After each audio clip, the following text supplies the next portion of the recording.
नमस्कार दोस्तों, स्वागत है आपके अपने यूट्यूब चैनल संस्कृत अड्डा पर। दोस्तों, इस वीडियो में हम करेंगे सामाजिक अध्ययन से संबंधित महत्वपूर्ण प्रश्नों को जो आपके आगे आने वाले एग्जाम के लिए महत्वपूर्ण रहेंगे। और दोस्तों, ये जो क्वेश्चन हैं पहले भी एग्जाम में आए हुए हैं और इस प्रकार के क्वेश्चन जो एग्जाम में जरूर पूछे जाते हैं, तो इसलिए एग्जाम की दृष्टि से जितने भी क्वेश्चन हैं सभी महत्वपूर्ण रहेंगे। और दोस्तों, अगर आपने हमारी पहले वाली वीडियो नहीं देखी है तो इसे आप ऊपर कोने में आई बटन पर क्लिक करके देख सकते हैं। और इस वीडियो की जो पीडीएफ है आप हमारे टेलीग्राम ग्रुप से भी प्राप्त कर सकते हैं। उसका लिंक आपको नीचे डिस्क्रिप्शन में मिल जाएगा, या जो हमारे चैनल की प्लेलिस्ट है वहाँ पर जाकर आप तक की जितनी भी वीडियो इन सभी को आप देख सकते हैं। तो दोस्तों, ये क्वेश्चन है एग्जाम की दृष्टि से महत्वपूर्ण है, तो हमारे साथ अंत तक बने रहिएगा। हमारा फर्स्ट क्वेश्चन है यहाँ पर मृदा परिच्छेदिका। ये जो मृदा जो परिच्छेदिका होती है, इसकी मोटाई कौन जो है निर्धारित करता है? यहाँ पर अगर हम राइट आंसर की बात करें तो ऑप्शन 3 जो हमारा यहाँ पर राइट आंसर रहेगा, समय। तो ये जो मृदा निर्माण जो होता है, इसमें समय एक तटस्थ कारक की जो भूमिका है ये निभाता है। और मृदा अर्थात जो मिट्टी जो होती है, इसके निर्माण की सभी क्रियाएं समय के अनुसार ही होती हैं। और मिट्टी के पूर्ण विकसित होने और नष्ट होने और पुनः निर्माण होने का जो चक्र है, ये समय के अनुसार ही होता है। सभी दिशाओं के अनुकूल जो मृदा परिच्छेदिका की मोटाई समय के अनुसार जो है निर्धारित होती है। यहाँ पर मृदा परिच्छेदिका ये मिट्टी के कटने और बढ़ने से है। अगला क्वेश्चन रहेगा, वितरण के आधार पर संसाधनों को वर्गीकृत किया जा सकता है। तो यहाँ पर वितरण के आधार पर जो संसाधन है उनको कितने भागों में बांटा जा सकता है? राइट आंसर जो यहाँ पर ऑप्शन ए रहेगा हमारा, सर्वव्यापक संसाधन और स्थानिक संसाधन। तो ये जो हमारा जो पर्यावरण है, इसमें उपलब्ध वह वस्तु जो हमारी आवश्यकताओं की पूर्ति के लिए और तथा सांस्कृतिक रूप से प्रयोग की जाती है, संसाधन कहलाती है। वितरण के आधार पर जो है संसाधनों का वर्गीकरण जो है ये सर्वव्यापक संसाधन और स्थानिक संसाधन के रूप में किया जाता है। नेक्स्ट क्वेश्चन है, विविध समाज के संदर्भ में निम्नलिखित कथनों में से कौन सा सही है? तो यहाँ पर जो ये विविध जो समाज है, इसके संदर्भ में इन कथनों में से आपने सही कथन बताना है। सही कथन जो हमारे यहाँ पर ऑप्शन ए अर्थात एक जो है सही रहेगा, जिसमें भाषा, संस्कृति और धर्म में विभिन्नताएं और समानताएं पाई जाती हैं। तो ये जो समाज जो होता है, ये एक से अधिक लोगों के समूह से बनता है। प्रत्येक समाज की अपनी विशिष्ट विशेषताएं और पहचान होती है, जैसे आपका आस पड़ोस, वो उसको मिलाकर पूरा गांव, शहर, तो इन सभी को मिलाकर जो है एक समाज बनता है।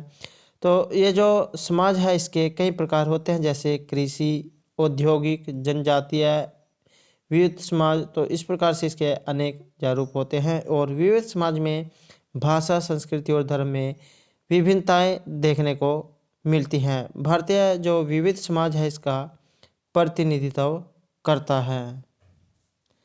नेक्स्ट क्वेश्चन रहेगा, निम्नलिखित कथनों में से कौन सा लिंग जेंडर रूढ़िबद्ध धारणा को चुनौती देता है?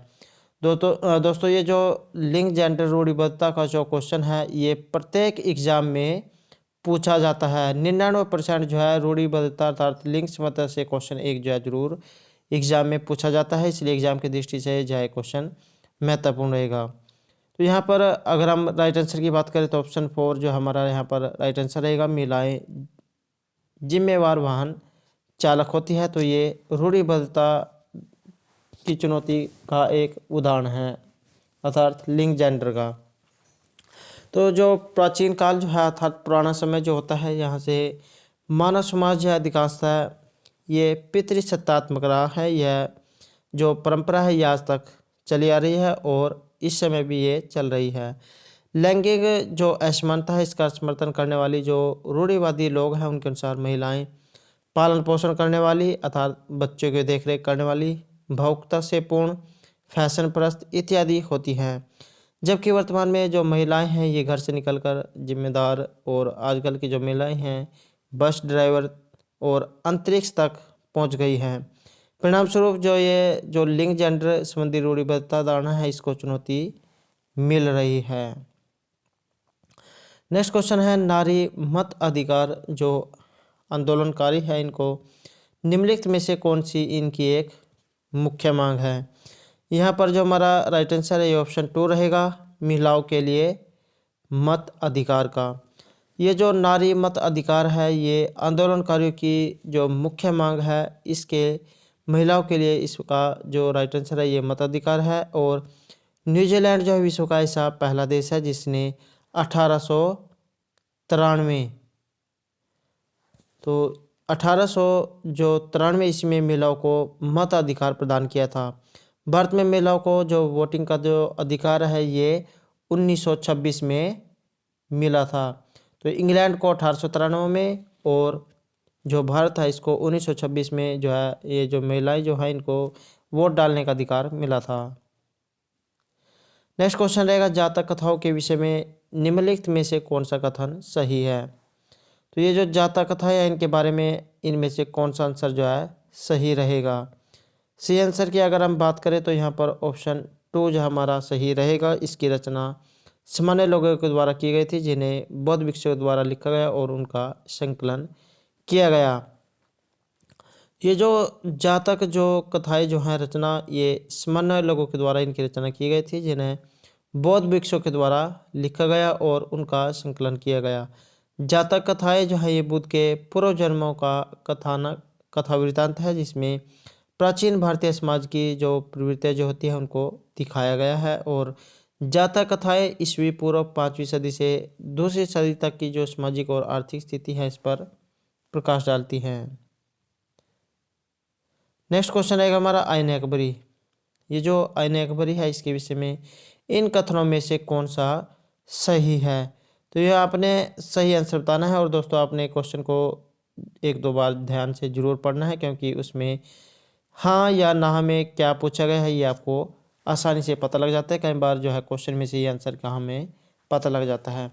तो यहाँ पर आईने अकबरी के विषय में जो है पूछा गया है, अगर हम जैसे यहाँ पर राइट आंसर की बात करें तो ऑप्शन ए जो है हमारा राइट आंसर होगा। अर्थात यह अकबर के प्रशासन के विविध अर्थात अनेक पहलुओं के विषय में संपन्न सांख्यिकीय विवरण प्रस्तुत करती है। तो ये जो मुगल कालीन प्रमुख रचना है इसके अंतर्गत जो अकबरनामा एक महत्वपूर्ण ग्रंथ है जिसके लेखक अबुल फजल हैं। और यह जो पुस्तक है 3 भागों में बटी हुई है। इसका तीसरा जो अंतिम भाग है ये आईने अकबरी कहलाता है। दोस्तों ये क्वेश्चन तो एग्जाम में ये पूछा जा सकता है कि जो ये इसकी कितनी पुस्तकें हैं 3 और आईने अकबरी इसमें कौन सा भाग है तो ये अंतिम भाग है। और इसके जो लेखक हैं ये अबुल फजल हैं। नेक्स्ट क्वेश्चन रहेगा हमारा, निम्नलिखित में से किसने अपनी कृतियों को भी शामिल करते हुए बाबा गुरु नानक की रचनाओं को गुरुमुखी में संकलित किया है। ये जो बाबा गुरु नानक की रचना को गुरुमुखी में इनमें से किसके द्वारा संकलित किया गया। तो अगर हम राइट आंसर की बात करें ऑप्शन 3 जो हमारे यहाँ पर राइट आंसर रहेगा गुरु अंगद के द्वारा। और गुरु अंगद जो है ये सिख यहाँ पर जो राइट आंसर है गुरु अंगद रहेगा। और जो सिख धर्म के अगर हम संस्थापक की बात करें तो ये गुरु नानक थे। इनकी रचनाओं को गुरु अंगद ने गुरुमुखी जो लिपि है इसमें संकलित किया था। पंजाबी जो भाषा है ये इसकी अगर हम लिपि की बात करें तो ये गुरुमुखी लिपि में लिखी जाती है भारत की देवनागरी में। और गुरु अंगद जो गुरु नानक के शिष्य तथा सिख धर्म के दूसरे गुरु थे। और गुरुमुखी के अगर हम अर्थ की बात करें तो गुरु के मुख से निकली हुई वाणी जो इसका अर्थ होता है। और गुरुमुखी वह लिपि है जिसमें गुरु ग्रंथ साहिब लिखी गई है और इसमें जो है नानक की जो शिक्षाएं हैं ये इसमें दर्ज है। अगला क्वेश्चन रहेगा, एथेनियन लोकतंत्र की निम्नलिखित में से कौन सी एक विशेषता नहीं थी। तो यहाँ पर इनकी एक विशेषता नहीं थी तो इनमें से कौन सी है। राइट आंसर की अगर हम बात करें तो ऑप्शन 2 हमारा राइट आंसर रहेगा। 30 वर्ष से अधिक आयु के उन सभी पुरुष और महिलाओं को पूर्ण नागरिकता प्राप्त थी जो दास नहीं थे। ये जो एथेनियन जो है ये लोकतंत्र प्राचीन अर्थात जो ग्रीक यूनान है इसमें मौजूद था। और इस लोकतंत्र में कई पदों पर नियुक्तियां लॉटरी के माध्यम से की जाती थी। इसमें सभी नागरिकों को सेना और नौसेना में अपनी सेवाएं जो है देनी होती थी। और एथेनियन लोकतंत्र की प्रमुख विशेषता यह थी कि 30 से अधिक के उन सभी पुरुष और महिलाओं को पूर्ण नागरिकता प्राप्त थी जो इसमें दास नहीं थे।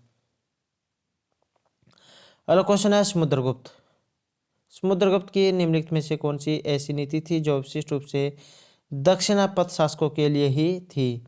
तो यहाँ पर समुद्रगुप्त की कौन सी नीति थी जो दक्षिणापथ शासकों के लिए थी। राइट आंसर की अगर हम बात करें तो ऑप्शन ए एक जो हमारा यहाँ पर राइट आंसर रहेगा। इन्होंने पराजय स्वीकार की और पुनः शासन के लिए अनुमति दे दी। तो ये जो गुप्त शासक जो थे समुद्रगुप्त, एक क्वेश्चन तो यहाँ पर ये बन जाता है कि समुद्रगुप्त का संबंध किस वंश से था। तो ये गुप्त वंश से था और जिसे वी स्मिथ ने भारत का नेपोलियन भी कहा है। और एक क्वेश्चन ये बन जाता है कि भारत के नेपोलियन के नाम से किन्हें जाना जाता है। तो समुद्रगुप्त को। तो इनकी विजयों का जो उल्लेख है ये हरिसेन जो कवि हुए हैं इनकी प्रयाग जो प्रशस्ति है इसमें रचित है। और समुद्रगुप्त ने अपना जो विजय अभियान सफलतापूर्वक दक्षिण भारत तक जो है ले गया था। और विजय के बाद दक्षिणापथ के जो शासक है इसके प्रति समुद्रगुप्त ने ग्रहण मोक्ष और अन्य जो नीति है ये अपनाई थी। और उसके दक्षिण विजय को ही धर्म विजय कहा जाता है। नेक्स्ट क्वेश्चन रहेगा हमारा निम्नलिखित का मिलान कीजिए। तो यहाँ पर कलारूप और जो नामावली जो दी गई है इनसे हमें मिलान करना है।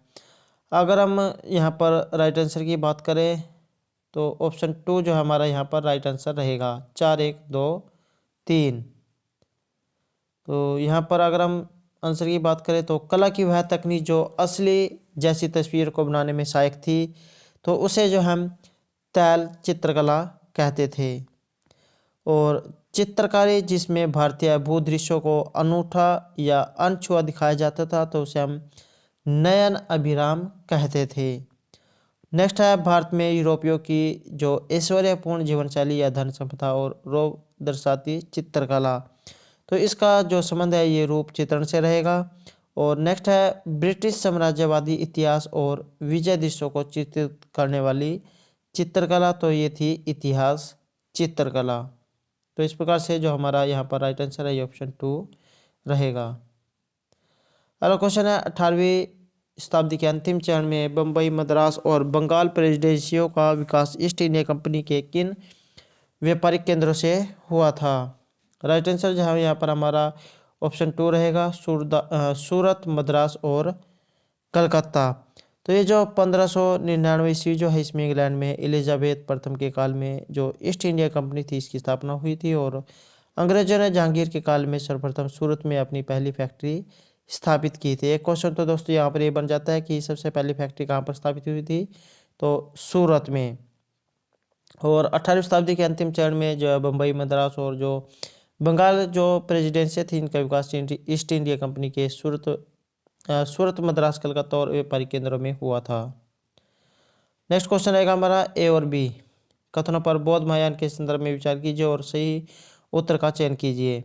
तो यहाँ पर कोट में कुछ दिया गया है जैसे बौद्ध धर्म के इस रूप में बुद्ध की उपस्थिति कुछ एक संकेतों का उपयोग करते हुए मूर्ति में दिखाई गई है। या महायान बौद्ध ज्ञान के साथ ही बोधिसत्व में विश्वास जो है इसमें विश्वास समाहित हुआ। राइट आंसर की अगर हम बात करें तो यहाँ पर ऑप्शन ए जो हमारा राइट आंसर रहेगा अर्थात ए और बी जो है ये दोनों ही गलत दिए हुए हैं। नेक्स्ट क्वेश्चन रहेगा हमारा महलवाड़ी और जो रैयतवाड़ी राजस्व प्रणाली है इसके संदर्भ में ए और बी कथनों पर विचार कीजिए सही उत्तर का चयन कीजिए।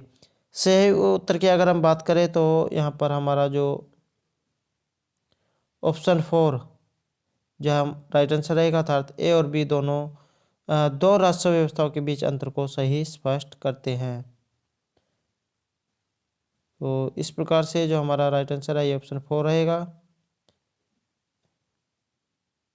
ए और बी दोनों। अर्थात ये जो महलवाड़ी बंगाल प्रेसिडेंसी थी इसके उत्तर पश्चिमी प्रांत के लिए युक्त थी जबकि रैयतवाड़ी ब्रिटिश नियंत्रण वाले दक्षिण भारतीय इलाकों के लिए थी। और ऑप्शन 2 महलवाड़ी में गांव का मुखिया पूरे गांव के संकलित राजस्व को कंपनी को अदा करता था जबकि जो रैयतवाड़ी थी इसमें किसानों के साथ सीधा समझौता किया जाता था। अगला क्वेश्चन है सूफी संत।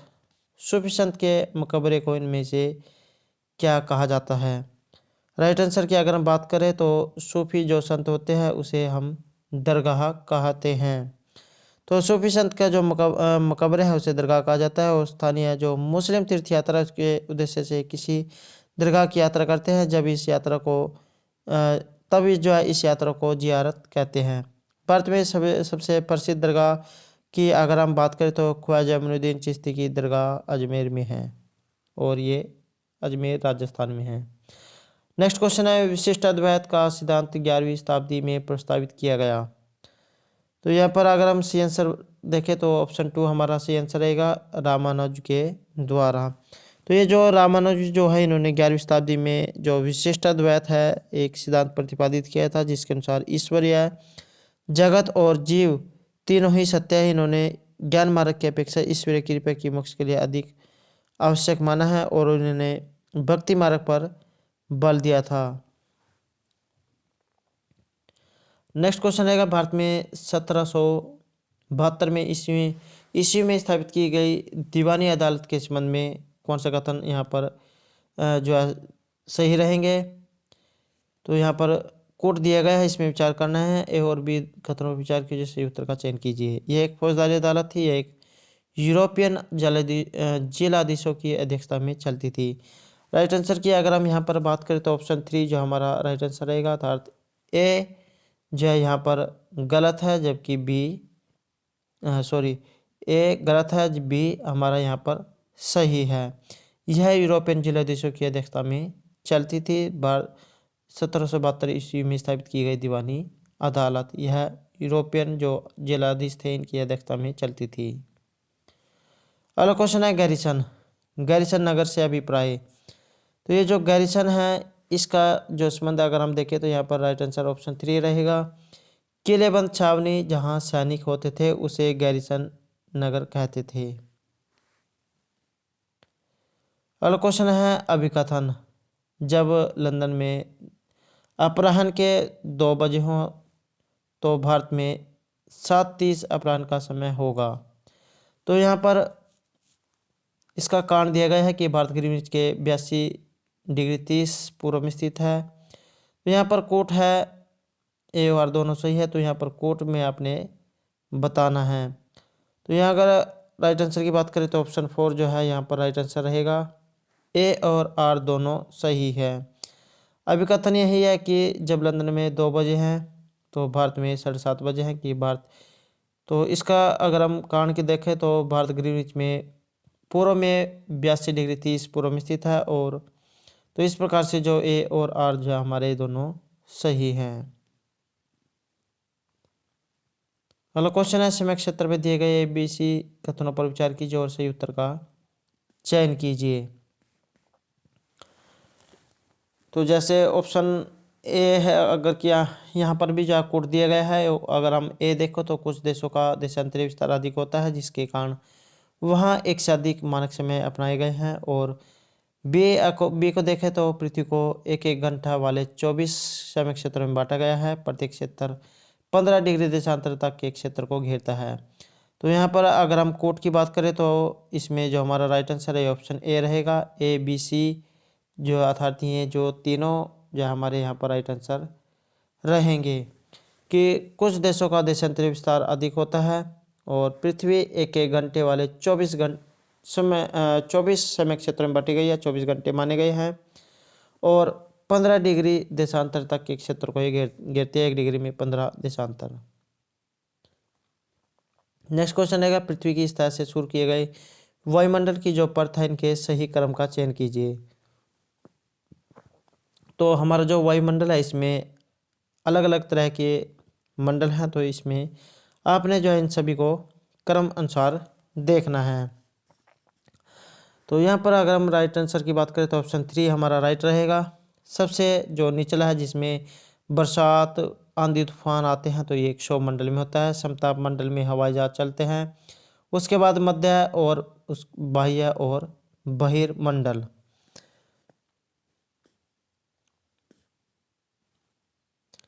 नेक्स्ट क्वेश्चन रहेगा हमारा, ऋतुएं निम्नलिखित कारणों में से किस कारण से होती हैं? तो ये जो सर्दी गर्मी इस प्रकार से जो ऋतुएं हैं, ये इनमें से होने का क्या कारण है? राइट आंसर की अगर हम बात करें तो ऑप्शन 4 हमारा राइट आंसर रहेगा। पृथ्वी का परिक्रमा करना और एक ही दिशा में उसके अक्ष पर झुके होने के कारण, अर्थात पृथ्वी जो है ये परिक्रमा भी कर रही है, अर्थात चल भी रही है और अपने अक्ष पर झुकी भी हुई है। तो यही कारण है कि जो ऋतु परिवर्तन होते हैं। अगर हम यहाँ पर दोस्तों एक आप घूर्णन और परिक्रमण में जो है कुछ बच्चे उलझाते हैं कि घूर्णन क्या होता है और परिक्रमण क्या होता है। तो घूर्णन जो होता है पृथ्वी का अपने अक्ष पर ही घूमना। जैसे अगर आप एक स्थान पर खड़े हो जाओ और जो है घूमने लग जाओ, जिस प्रकार मान ले एक पंखा है वो एक स्थान पर जो है फिक्स है और घूम रहा है। और एक होती है परिक्रमा, तो ये जो है सूर्य के चारों ओर एक स्थिर कक्ष में पृथ्वी की गति को परिक्रमा कहते हैं। जैसे आप अगर आप मोटर बाइक साइकिल कुछ भी ले लेते हो और उसे जो है अपने गांव का या अपने शहर का या अपने ज़िले का एक चक्कर लगा के आते हो तो वो जो है परिक्रमा हो गया।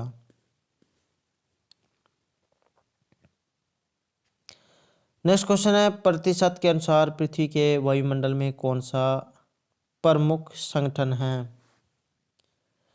तो यहाँ पर प्रतिशत के अनुसार पृथ्वी के वायुमंडल में कौन सा प्रमुख समघटक है? राइट आंसर रहेगा ऑप्शन 4 नाइट्रोजन। तो हमारा जो वायुमंडल है इसमें सबसे ज़्यादा नाइट्रोजन है 78%। उसके बाद ऑक्सीजन, आर्गन और कार्बन डाइऑक्साइड जो गैसें हैं इनका कुछ भाग है। ऑक्सीजन 21% जो हमारे वायुमंडल में है।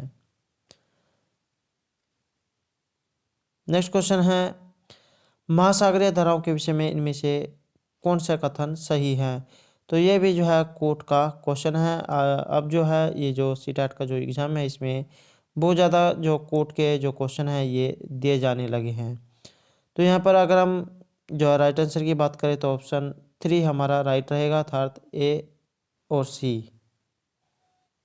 ए और जो सी है ये सही है, अर्थात ठंडी धाराएं ध्रुवीय अथवा उच्च अक्षांशों से जल को उष्णकटिबंधीय अथवा निम्न अक्षांशों की ओर ले जाती हैं। और अगर हम सी की बात करें तो जिस स्थान पर गर्म और ठंडी धाराएं मिलती है वह स्थान विश्व का सर्वोत्तम मत्स्य क्षेत्र माना जाता है।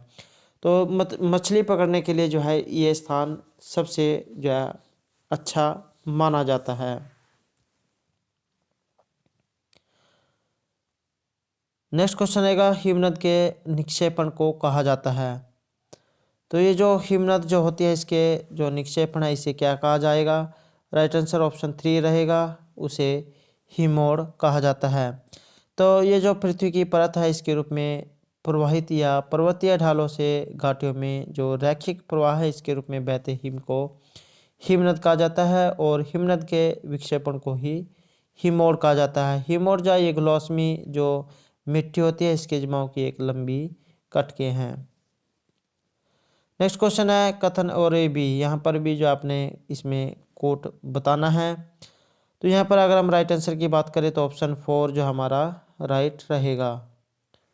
शंकुधारी वन, अर्थात यह वनस्पति उत्तरी गोलार्ध के उच्च अक्षांशों में पाई जाती है और इसे टाइगर के नाम से जाना जाता है।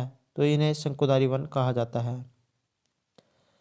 नेक्स्ट क्वेश्चन रहेगा और हमारा अंतिम क्वेश्चन है, निम्नलिखित में से कौन सी गंगा ब्रह्मपुत्र बेसिन की विशेषता नहीं है?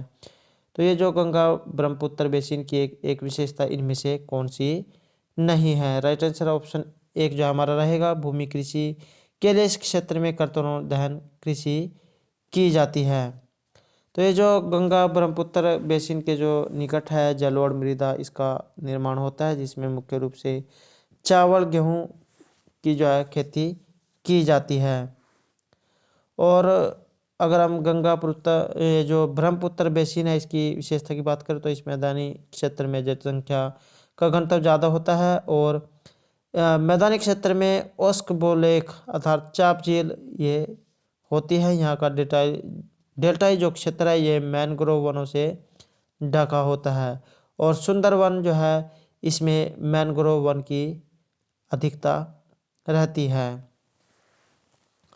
और ये जो कर्तन और जो दहन कृषि जो होती है इसमें जिस प्रकार मान ले जो जंगल है उसको काट लिया जाता है और उसके बाद वहाँ पर कृषि की जाती है। वहाँ पर कुछ साल तक कृषि की जाती है। जब वो कम उपजाऊ हो जाती है तब उस स्थान को छोड़ दिया जाता है और दूसरे स्थान पर जहाँ जंगल होता है उसको साफ किया जाता है और दोबारा वहाँ पर कृषि की जाती है। तो इस प्रकार से जो ये कर्तन और दहन कृषि होती है। तो दोस्तों, ये थे हमारे आज के सामाजिक अध्ययन से संबंधित कुछ महत्वपूर्ण क्वेश्चन जो आपके आगे आने वाले एग्जाम के लिए महत्वपूर्ण रहेंगे। और दोस्तों, अगर आपको हमारे क्वेश्चन अच्छे लगे हो तो हमारे चैनल को सब्सक्राइब कीजिएगा, लाइक कीजिएगा, ज़्यादा ज़्यादा ग्रुप में शेयर कीजिएगा। और दोस्तों, हमारे साथ अंत तक बने रहने के लिए धन्यवाद।